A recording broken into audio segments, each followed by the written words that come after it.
നമ്മുടെ ജീവിതത്തിൽ നമ്മൾ അനുഭവിക്കുന്ന സന്തോഷങ്ങളും സങ്കടങ്ങളും വിജയങ്ങളും പരാജയങ്ങളുമെല്ലാം നമ്മുടെ ചിന്തകളുടെ ഫലമാണെന്ന് പറഞ്ഞാൽ നിങ്ങൾ വിശ്വസിക്കുമോ? തീർച്ചയായും വിശ്വസിച്ചേ മതിയാകൂ. കാരണം ഈ പ്രപഞ്ചം ഒരു പ്രത്യേക നിയമത്തിന് കീഴിലാണ് പ്രവർത്തിക്കുന്നത്. അതിനെയാണ് നമ്മൾ ലോ ഓഫ് അട്രാക്ഷൻ അഥവാ ആകർഷണ നിയമം എന്ന് വിളിക്കുന്നത്. ഒരു കാന്തം ഇരുമ്പിനെ ആകർഷിക്കുന്നത് പോലെ നമ്മുടെ മനസ്സിലെ ചിന്തകൾ അതിന് സമാനമായ സാഹചര്യങ്ങളെയും വ്യക്തികളെയും നമ്മുടെ ജീവിതത്തിലേക്ക് ആകർഷിച്ചുകൊണ്ടിരിക്കുകയാണ്. പലരും ചിന്തിക്കാറുണ്ട്, തങ്ങൾ ആഗ്രഹിക്കുന്ന നല്ലൊരു ജോലി, സാമ്പത്തിക ഭദ്രത, മികച്ച ജീവിത സാഹചര്യങ്ങൾ എന്നിവയൊക്കെ ചിലർക്ക് മാത്രം വളരെ എളുപ്പത്തിൽ ലഭിക്കുന്നത് എങ്ങനെയാണെന്ന്. അവർ അറിയാതെ തന്നെ ഈ പ്രപഞ്ച നിയമത്തെ അനുകൂലമായി ഉപയോഗിക്കുന്നത് കൊണ്ടാണ് അത് സംഭവിക്കുന്നത്. എന്നാൽ ഭൂരിഭാഗം ആളുകളും തങ്ങൾക്ക് താല്പര്യമില്ലാത്ത നെഗറ്റീവ് കാര്യങ്ങളെക്കുറിച്ച് ചിന്തിച്ച് അത്തരം നെഗറ്റീവ് സാഹചര്യങ്ങളെ വീണ്ടും ജീവിതത്തിലേക്ക് ക്ഷണിച്ചു വരുത്തുന്നു. നിങ്ങളുടെ ആഗ്രഹങ്ങൾ എന്തുതന്നെയായാലും അത് പ്രപഞ്ചത്തിൽ നിന്ന് കൃത്യമായ രീതിയിൽ എങ്ങനെ ആകർഷിച്ചെടുക്കാമെന്ന് നമുക്ക് വിശദമായി മനസ്സിലാക്കാം. എന്താണ് ലോ ഓഫ് അട്രാക്ഷൻ? ലളിതമായി പറഞ്ഞാൽ, തുല്യമായ കാര്യങ്ങൾ പരസ്പരം ആകർഷിക്കുന്നു. ഈ പ്രപഞ്ചത്തിലുള്ള എല്ലാ വസ്തുക്കളും നമ്മുടെ ചിന്തകൾ ഉൾപ്പെടെ എനർജി അല്ലെങ്കിൽ ഊർജത്താലാണ് നിർമ്മിക്കപ്പെട്ടിരിക്കുന്നത്. ഓരോ ചിന്തയ്ക്കും ഒരു പ്രത്യേക ഫ്രീക്വൻസി അഥവാ തരംഗദൈർഘ്യമുണ്ട്. നമ്മൾ ഒരു കാര്യത്തെക്കുറിച്ച് തീവ്രമായി ചിന്തിക്കുമ്പോൾ ആ ചിന്തയുടെ ഫ്രീക്വൻസി പ്രപഞ്ചത്തിലേക്ക് ഒരു സിഗ്നൽ പോലെ കടന്നുപോകുന്നു. പ്രപഞ്ചം ആ സിഗ്നലിനോട് പ്രതികരിക്കുകയും അതേ ഫ്രീക്വൻസിയിലുള്ള കാര്യങ്ങളെ നമ്മുടെ ജീവിതത്തിലേക്ക് തിരികെ എത്തിക്കുകയും ചെയ്യും. നിങ്ങൾ എപ്പോഴും കടബാധ്യതകളെക്കുറിച്ചോ രോഗങ്ങളെക്കുറിച്ചോ പരാജയങ്ങളെക്കുറിച്ചോ ആണ് ചിന്തിക്കുന്നതെങ്കിൽ നിങ്ങൾ പ്രപഞ്ചത്തിലേക്ക് വിടുന്നത് നെഗറ്റീവ് ഫ്രീക്വൻസിയാണ്. ഫലമോ, കൂടുതൽ കടങ്ങളും പ്രയാസങ്ങളും നിങ്ങളെ തേടിയെത്തും. നേരെ മറിച്ച് വിജയത്തെക്കുറിച്ചും സന്തോഷത്തെക്കുറിച്ചും സമൃദ്ധിയെക്കുറിച്ചും ചിന്തിക്കുമ്പോൾ പ്രപഞ്ചം അത്തരം സാഹചര്യങ്ങൾ നിങ്ങൾക്ക് മുന്നിൽ തുറന്നുതരും. അതുകൊണ്ട് ലോ ഓഫ് അട്രാക്ഷൻ പ്രവർത്തിക്കാൻ നമ്മൾ പ്രധാനമായും 3 ഘട്ടങ്ങളിലൂടെ കടന്നു പോകേണ്ടതുണ്ട്. ഒന്നാം ഘട്ടം, വ്യക്തതയോടെ ചോദിക്കുക. ആസ്ക് വിത്ത് ക്ലാരിറ്റി. നമുക്ക് എന്താണ് വേണ്ടതെന്ന് നമ്മളെക്കാൾ നന്നായി പ്രപഞ്ചത്തിനറിയാം എന്ന് കരുതരുത്. നിങ്ങൾക്കൊരു പുതിയ വണ്ടി വേണമെന്നുണ്ടെങ്കിൽ എനിക്കൊരു വണ്ടി വേണം എന്ന് പൊതുവായി പറയുന്നതിൽ കാര്യമില്ല. ഏത് വണ്ടിയാണ് വേണ്ടത്, അതിന്റെ മോഡൽ ഏതാണ്, അത് എന്ത് നിറമുള്ളതാണ് എന്ന് കൃത്യമായ വ്യക്തതയുണ്ടായിരിക്കണം. അതുപോലെ സാമ്പത്തികമായി ഉയർച്ച ആഗ്രഹിക്കുന്നവർ എനിക്ക് കുറെ പണം വേണം എന്ന് പറയുന്നതിനു പകരം കൃത്യമായി എത്ര തുകയാണ് നിങ്ങൾക്ക് ആവശ്യമെന്ന് മനസ്സിൽ ഉറപ്പിക്കുക. ഹോട്ടലിൽ ചെന്ന് ഭക്ഷണം ഓർഡർ ചെയ്യുന്നത് പോലെയാണ് ഇത്. നമ്മൾ മെനു നോക്കി കൃത്യമായ വിഭവം ഓർഡർ ചെയ്താൽ മാത്രമേ അത് നമ്മുടെ മേശപ്പുറത്തെത്തിക്കൂ. പ്രപഞ്ചത്തോട് ചോദിക്കുമ്പോഴും ഈ വ്യക്തത അത്യാവശ്യമാണ്. നിങ്ങളുടെ ആഗ്രഹം ഒരു ഡയറിയിൽ കൃത്യമായി എഴുതി വെക്കുന്നത് ഇതിന് വലിയ രീതിയിൽ സഹായിക്കും. രണ്ടാം ഘട്ടം, പൂർണ്ണമായി വിശ്വസിക്കുക. Believe without doubts. ചോദിച്ചു കഴിഞ്ഞാൽ അടുത്തതായി വേണ്ടത് ഉറച്ച വിശ്വാസമാണ്. ഭൂരിഭാഗം ആളുകൾക്കും പരാജയം സംഭവിക്കുന്നത് ഇവിടെയാണ്. അവർ ഒരു വലിയ ലക്ഷ്യം ആഗ്രഹിക്കും, പക്ഷേ അടുത്ത നിമിഷം തന്നെ ഇതൊക്കെ എന്റെ ജീവിതത്തിൽ നടക്കുമോ, എനിക്ക് അതിനുള്ള ഭാഗ്യമുണ്ടോ എന്നിങ്ങനെ സംശയിക്കാൻ തുടങ്ങും.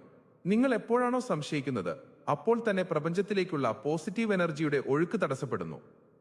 നിങ്ങൾ ചോദിച്ച കാര്യം പ്രപഞ്ചം നിങ്ങൾക്ക് തരുമെന്ന് പൂർണ്ണമായി വിശ്വസിക്കുക. അത് എപ്പോൾ നടക്കും, എങ്ങനെ നടക്കും എന്നോർത്ത് നിങ്ങൾ വ്യാകുലപ്പെടേണ്ടതില്ല. വഴി കണ്ടെത്തേണ്ടത് പ്രപഞ്ചത്തിന്റെ ചുമതലയാണ്. ഒരു ഓൺലൈൻ സൈറ്റിൽ നിന്ന് നമ്മൾ ഒരു സാധനം ഓർഡർ ചെയ്താൽ അത് വീട്ടിൽ എത്തിച്ചേരുമെന്ന കാര്യത്തിൽ നമുക്ക് യാതൊരു സംശയവും ഉണ്ടാകാറില്ല. നമ്മൾ സമാധാനത്തോടെ അതിനായി കാത്തിരിക്കും. ഇതേ മാനസികാവസ്ഥയാണ് പ്രപഞ്ചത്തോട് ചോദിക്കുമ്പോഴും നമുക്കുണ്ടാകേണ്ടത്. മൂന്നാം ഘട്ടം, സ്വീകരിക്കാൻ തയ്യാറാവുക. Receive and vibrate. Law of അട്രാക്ഷന്റെ ഏറ്റവും പ്രധാനപ്പെട്ട ഘട്ടമാണിത്. നിങ്ങൾ ചോദിച്ച കാര്യം നിങ്ങളുടെ ജീവിതത്തിലേക്ക് ഇപ്പോൾ തന്നെ വന്നു കഴിഞ്ഞാൽ നിങ്ങൾക്ക് എത്രത്തോളം സന്തോഷവും സമാധാനവും ഉണ്ടാകുമോ അതേ വികാരം, ഇമോഷൻ ഇപ്പോൾ തന്നെ നിങ്ങളുടെ മനസ്സിൽ അനുഭവിക്കാൻ സാധിക്കണം. അതായത് ലക്ഷ്യം നേടിയതിനു ശേഷമല്ല സന്തോഷിക്കേണ്ടത്, മറിച്ച് അത് നേടുന്നതിന് മുൻപ് തന്നെ ആ സന്തോഷത്തിന്റെ ഫ്രീക്വൻസിയിൽ നമ്മൾ ജീവിക്കണം.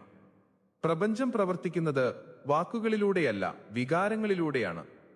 നിങ്ങൾ ആഗ്രഹിച്ച ആ ജോലി നിങ്ങൾക്ക് ലഭിച്ചതായി സങ്കല്പിക്കുക. നിങ്ങൾ ആ ഓഫീസിൽ ഇരിക്കുന്നത്, നിങ്ങളുടെ ആദ്യത്തെ ശമ്പളം വാങ്ങുന്നത്, നിങ്ങളുടെ പ്രിയപ്പെട്ടവരോടൊപ്പം അത് ആഘോഷിക്കുന്നതെല്ലാം കണ്ണുകളടച്ച് ഭാവനയിൽ കാണുക.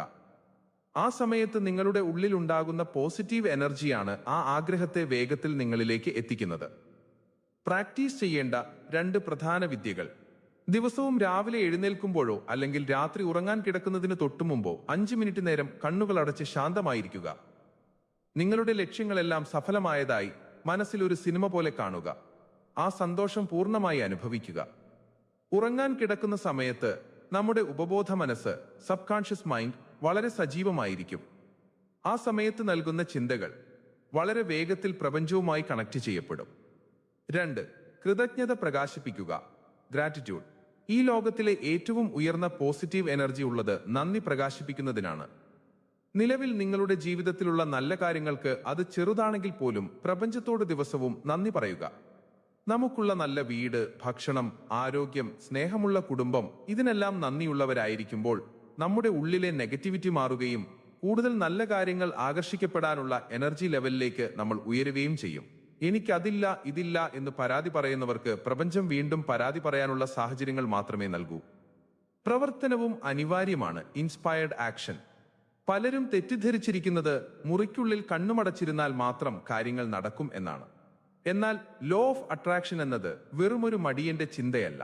നമ്മൾ പോസിറ്റീവ് ഫ്രീക്വൻസിയിൽ ഇരിക്കുമ്പോൾ നമ്മുടെ ലക്ഷ്യത്തിലേക്ക് എത്തിപ്പെടാനുള്ള ചില ആശയങ്ങൾ, അവസരങ്ങൾ അല്ലെങ്കിൽ ചില വ്യക്തികൾ നമ്മുടെ മുന്നിലേക്ക് വരും. അതിനെ തിരിച്ചറിഞ്ഞ് നമ്മൾ കൃത്യമായി പ്രവർത്തിക്കണം. പ്രപഞ്ചം നമുക്ക് വഴി കാണിച്ചു തരും, പക്ഷേ അതിലൂടെ നടക്കേണ്ടത് നമ്മൾ തന്നെയാണ്. നിങ്ങളുടെ ജീവിതം മാറ്റിമറിക്കാൻ നിങ്ങളുടെ ചിന്തകൾക്ക് സാധിക്കും. നിങ്ങളുടെ ചിന്തകളെ നിയന്ത്രിക്കാൻ പഠിക്കുക എന്നതാണ് പ്രപഞ്ചത്തെ നിയന്ത്രിക്കാനുള്ള ആദ്യ പടി. ഇന്നു മുതൽ നെഗറ്റീവ് വാർത്തകളിൽ നിന്നും, ഗോസിപ്പുകളിൽ നിന്നും, നിങ്ങളെ തളർത്തുന്ന ചിന്തകളിൽ നിന്നും മാറി നിൽക്കുക. നിങ്ങളുടെ സ്വപ്നങ്ങൾക്ക് മാത്രം മനസ്സിൽ ഇടം നൽകുക. പ്രപഞ്ചത്തിന്റെ അനന്തമായ പോസിറ്റീവ് എനർജി നിങ്ങളുടെ ജീവിതത്തിലേക്ക് ഒഴുകട്ടെ എന്ന് ആശംസിക്കുന്നു.